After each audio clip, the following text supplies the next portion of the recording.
श्यामलाल जी, ये उत्सुकता है लोगों में कि इस बार की जनगणना कैसी होगी, क्या पूछा जाएगा, कास्ट सब कास्ट, क्योंकि अपने यहाँ जाति बहुत कॉम्प्लेक्स स्ट्रक्चर है, बड़ा सीधा सा नहीं है। अच्छा हम ये हैं जी, कोई जाति एक जगह ओबीसी होती है, एक जगह जनरल हो जाती है, कई ओबीसी जातियों की मांग है कि हमें एससी में शामिल किया जाए, तो बहुत सारे इफ्स एंड बट्स हैं। मैं आपको बता रहा हूँ, जो बयान अश्विनी वैष्णव जी ने दिया और जो अभी आपने पढ़ के सुनाया, उसमें बहुत क्लियर लिखा हुआ है कि कोई ओबीसी की गणना नहीं होने जा रही, जाति जनगणना होने जा रही है। दूसरा, थोड़ा सा पीछे जाइए, जो लोग कह रहे हैं कि अचानक ये इशू आया है, तो मैं आपको बता दूं कि 2019 लोकसभा चुनाव के पहले भी ये विमर्श में था बीजेपी के, और 31 अगस्त 2018 को राजनाथ जी गृह मंत्री थे, सेंसस प्रिपरेशन को लेकर के मीटिंग हुई थी, और शाम को पीआईबी की एक रिलीज आती है, उसमें कहा जाता है कि इस बार ओबीसी जातियों की भी गणना होगी। उसमें कहा गया कि ओबीसी की गणना होगी, और इस बुधवार को जो वैष्णव जी ने कहा, वो क्या कहा कि जाति की गणना होगी। दोनों में फ़र्क ये है, उस समय बीजेपी के अंदर ये हलचल थी, और बाद में आपको सबको पता है कि दिसंबर में 2018 के एंड में जाकर के ईडब्ल्यूएस रिजर्वेशन आ गया, उस समय इन्होंने विचार किया होगा।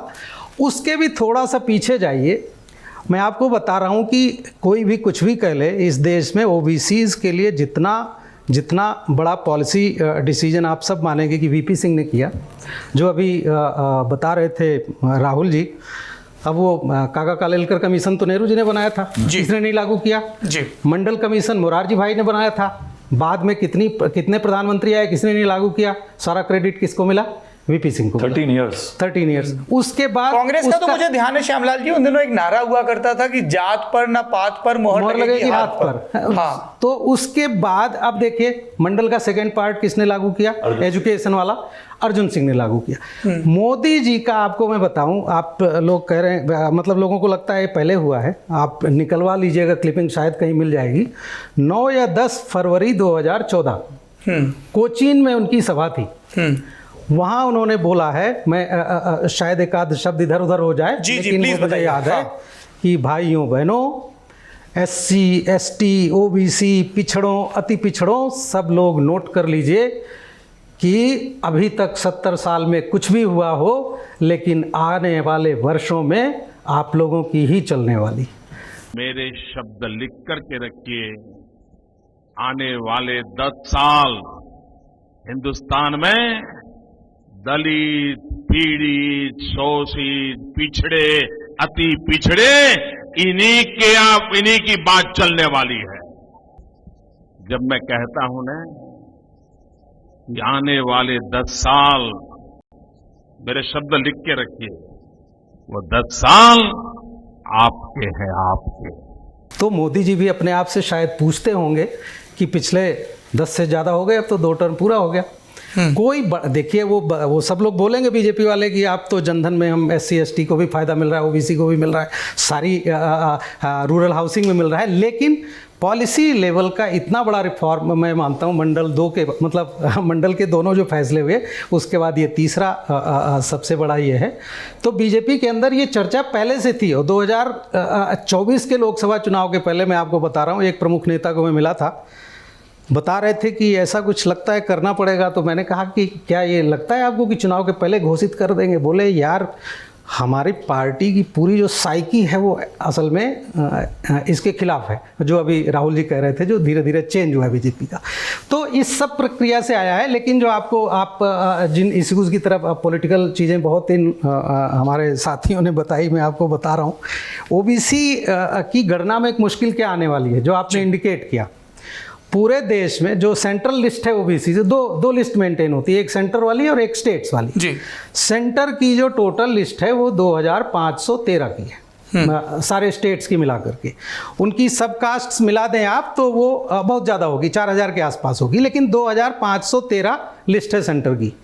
स्टेट्स की अलग अलग जो लिस्ट को आप कंपाइल कर रहे हैं, मैं रात में इस पर थोड़ा काम कर रहा, तो 3651 बनती है, 3651। तो ये जो जातियां हैं, जब एनुमरेटर जाएगा किसी से सवाल पूछने के लिए, तो जाति तो उसकी वो लिख सकता है, लेकिन ओबीसी वो कौन सी वाली लिखेगा?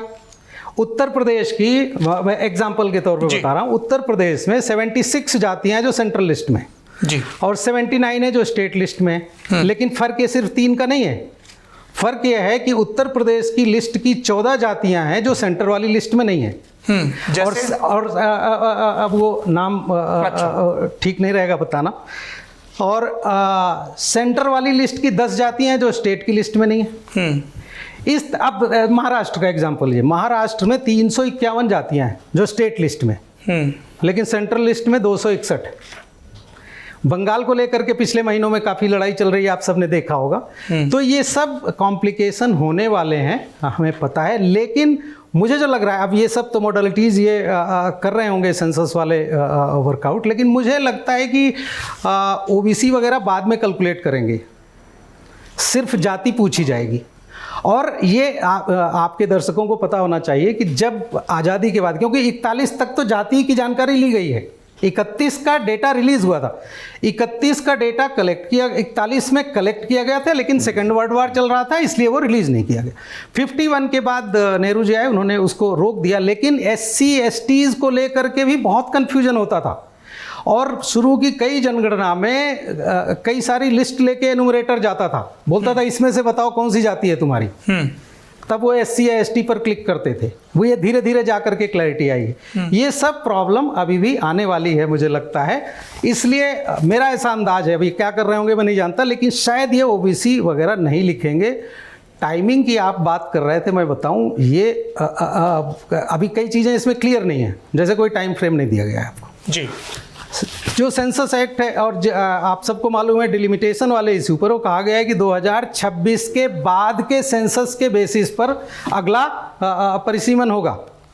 तो अब या तो 2026 के बाद जो सेंसस होगा उससे किया जाएगा, अगर इसके बेसिस पर आपको करना है तो फिर एक्ट अमेंड करना पड़ेगा आपको, और या तो इसको खिसकाना पड़ेगा आपको, 27 तक ले जाना पड़ेगा।